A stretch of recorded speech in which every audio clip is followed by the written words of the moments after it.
हरे कृष्णा। तो अभी हम भगवद गीता के 8वें अध्याय के अंतर्गत श्लोक संख्या 12 पर विचार करेंगे। सर्वद्वाराणि संयम्य मनोहृदि निरोध्य च मूर्ध्याधायात्मनः प्राणम आस्थितो योग धारणाम। तो यहाँ पर भगवान कह रहे हैं सर्वद्वाराणि संयम्य, शरीर में जितने भी द्वार हैं उन सबको जो है रोक करके, और मनोहृदय निरुद्धचा, और मन को हृदय में रोक करके, मूर्धनि आधाय आत्मनः प्राणम, और सिर में अपने प्राणों को स्थापित करके, आस्थितो योग धारणाम, व्यक्ति जो है योग में स्थित होए। अब हम सुनेंगे प्रभुपाद तात्पर्य में क्या लिखते हैं। श्रील प्रभुपाद की जय। इस श्लोक में बताई गई विधि से योगाभ्यास के लिए सबसे पहले इंद्रिय भोग के सारे द्वार बंद करने होते हैं। यह प्रत्याहार अथवा इंद्रिय विषयों से इंद्रियों को हटाना कहलाता है। इसमें ज्ञानेंद्रियों, नेत्र, कान, नाक, जीभ तथा स्पर्श को पूर्णतया बस में करके उन्हें इंद्रिय तृप्ति में लिप्त होने नहीं दिया जाता। इस प्रकार मन हृदय में स्थित परमात्मा पर केंद्रित होता है और प्राणवायु को सिर के ऊपर तक चढ़ाया जाता है। इसका विस्तृत वर्णन 6ठे अध्याय में हो चुका है, किंतु जैसा कि पहले कहा जा चुका है, अब ये विधि व्यावहारिक नहीं है। सबसे उत्तम विधि तो कृष्ण भावनामृत है।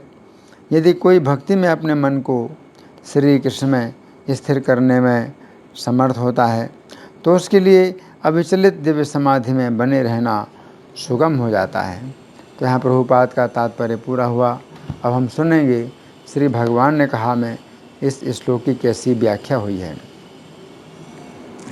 श्लोक संख्या 10 में श्री कृष्ण ने बताया था कि अभ्यास योगी अपने प्राण को भौहों के मध्य में ले जाता है।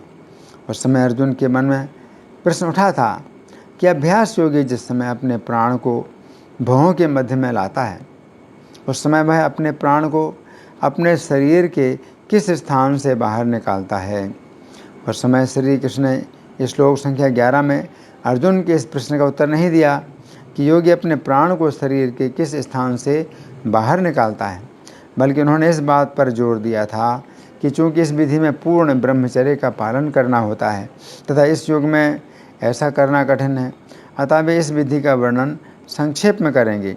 अब इस श्लोक में श्री कृष्ण अर्जुन के प्रश्न का उत्तर देते हुए कह रहे हैं कि अभ्यास योगी अपने प्राण को शीर्ष के स्थान पर लाता है तथा उसी स्थान से प्राण को बाहर निकालने की तैयारी करता है।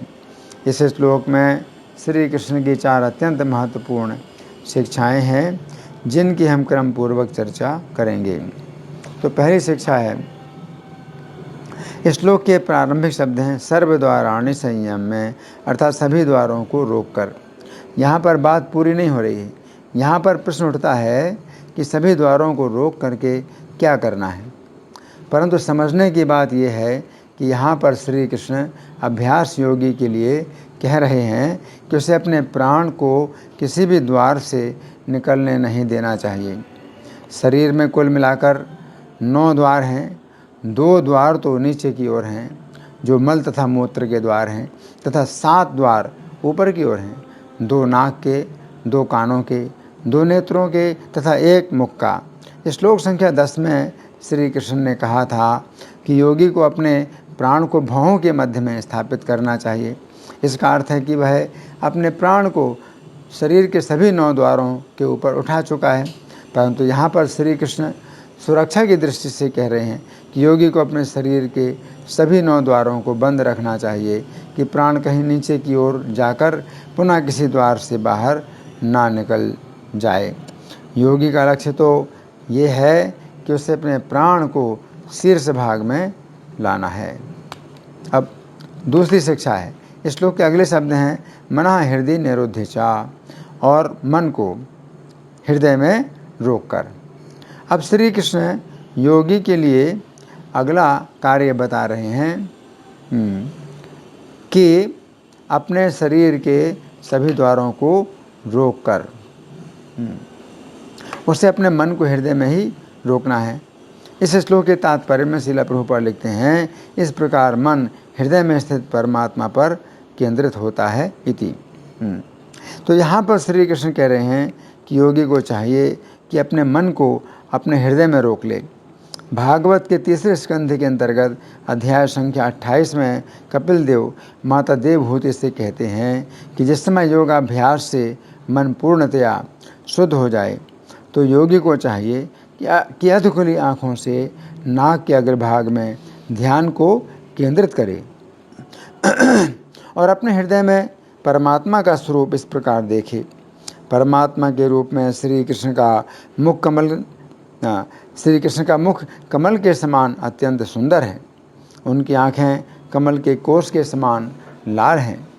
उनका शरीर नीले कमल के समान श्यामल है तथा अपने हाथों में वे शंख चक्र गदा तथा कमल धारण किए हुए हैं।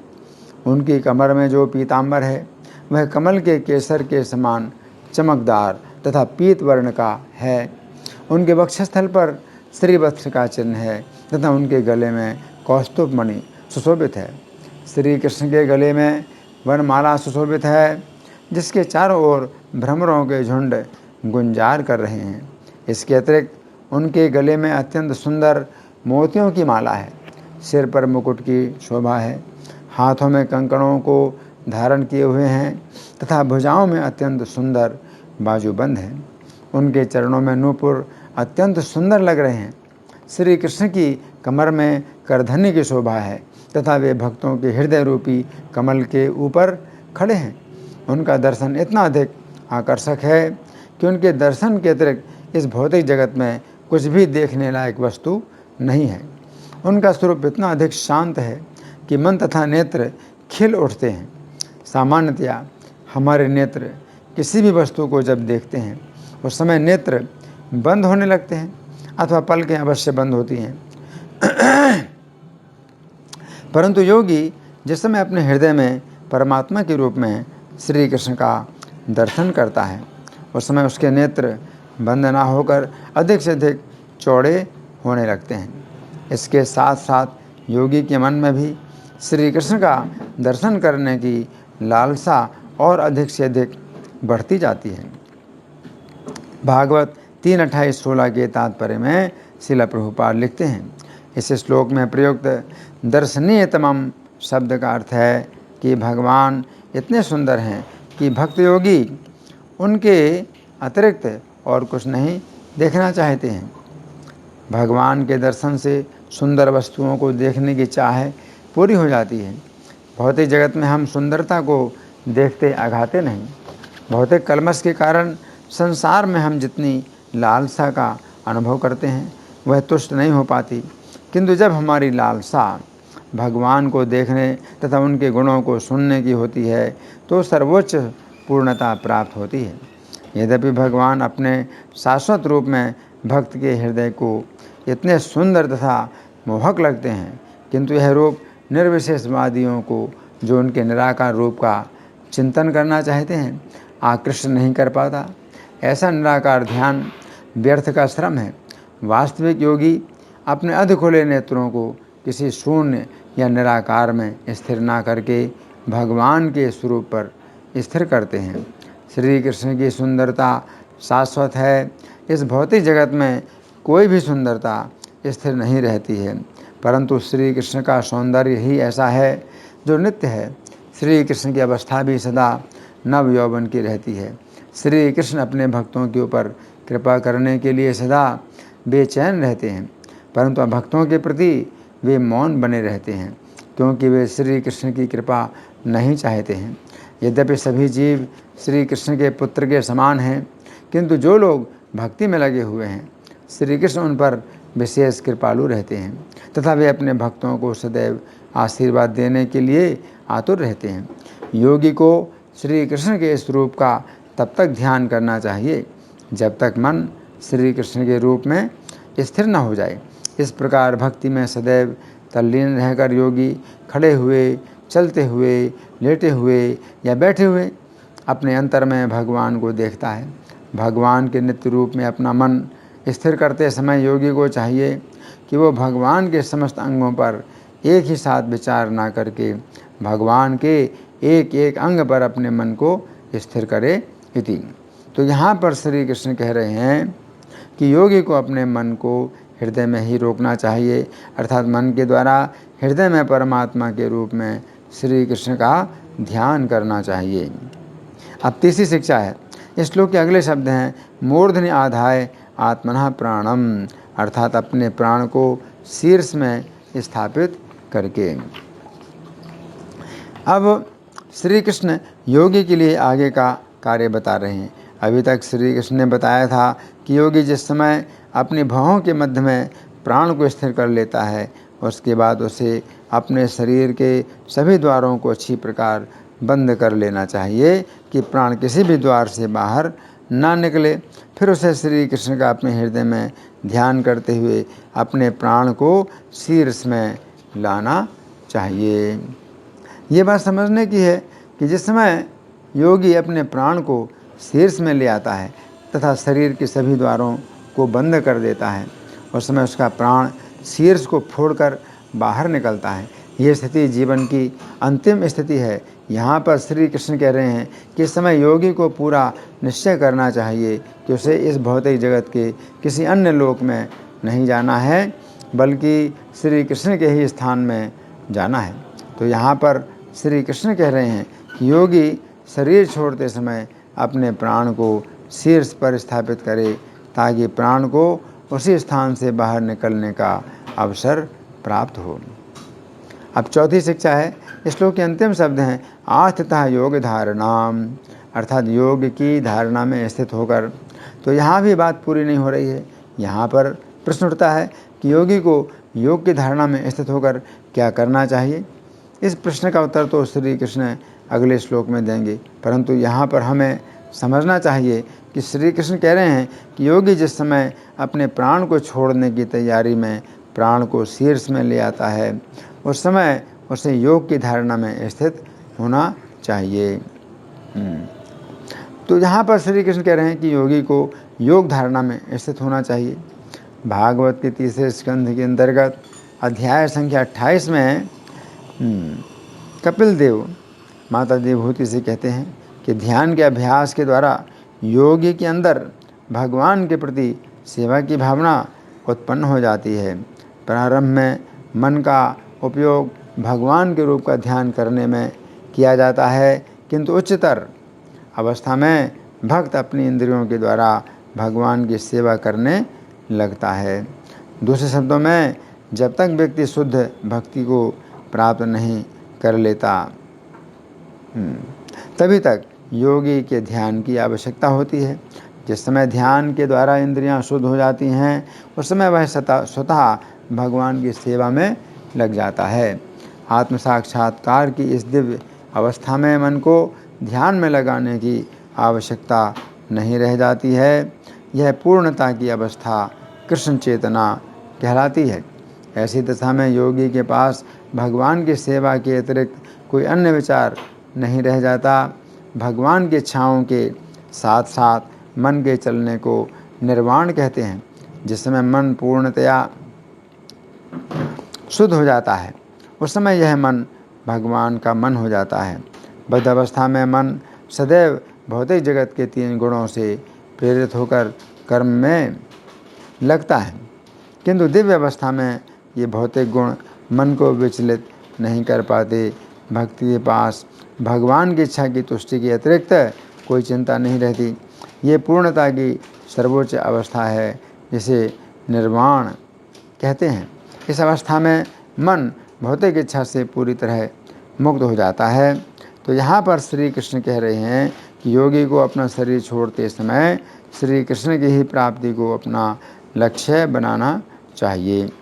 इस श्लोक के बंगाली पद्यानुवाद में श्रील प्रभुपाद लिखते हैं, समस्त इंद्रिय द्वार रुद्ध है छे यार, विषयेते अनासक्ति नाम।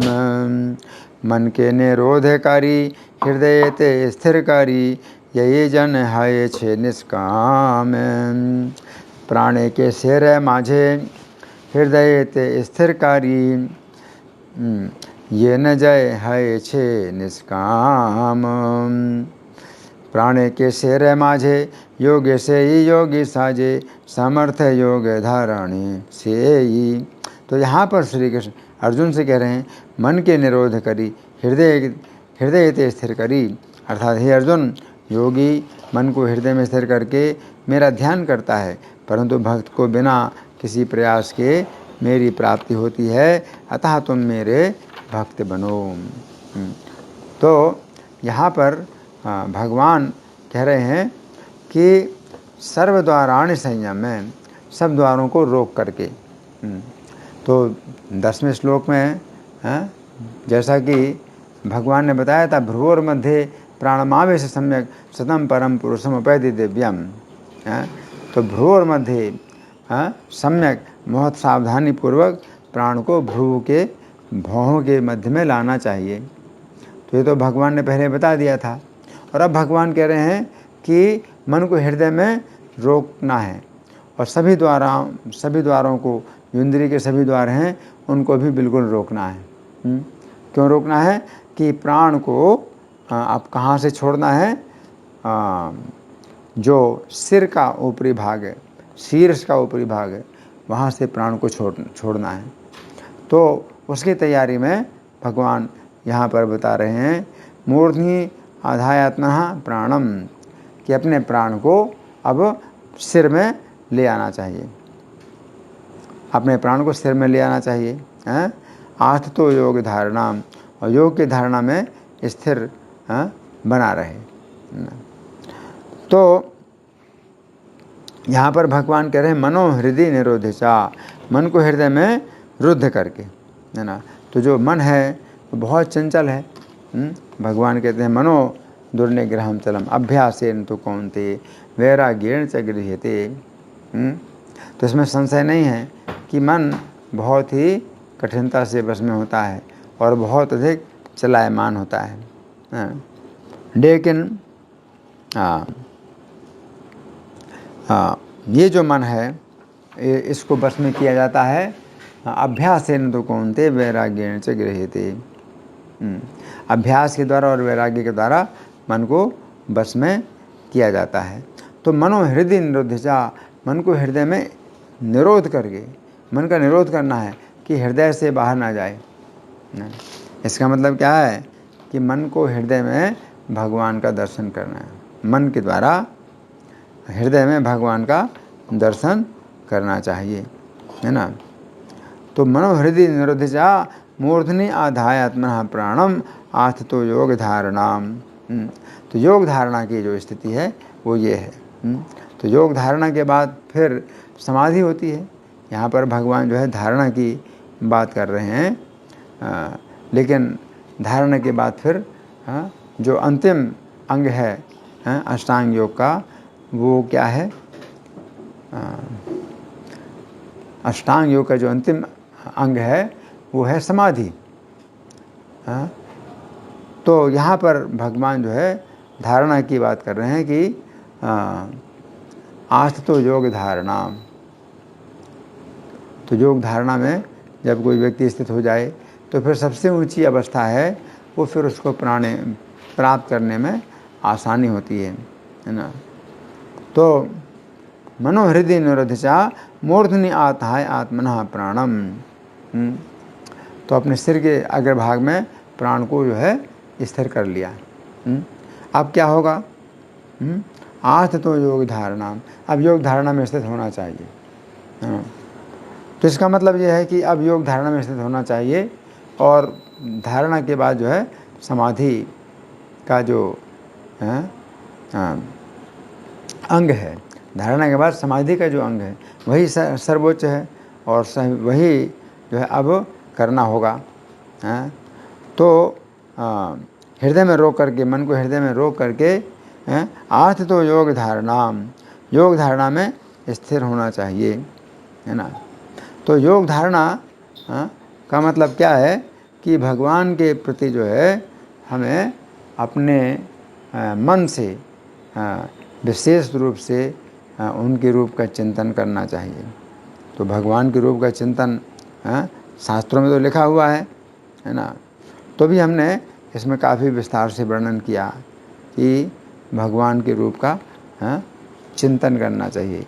आसे तो योग धारणाम, है ना।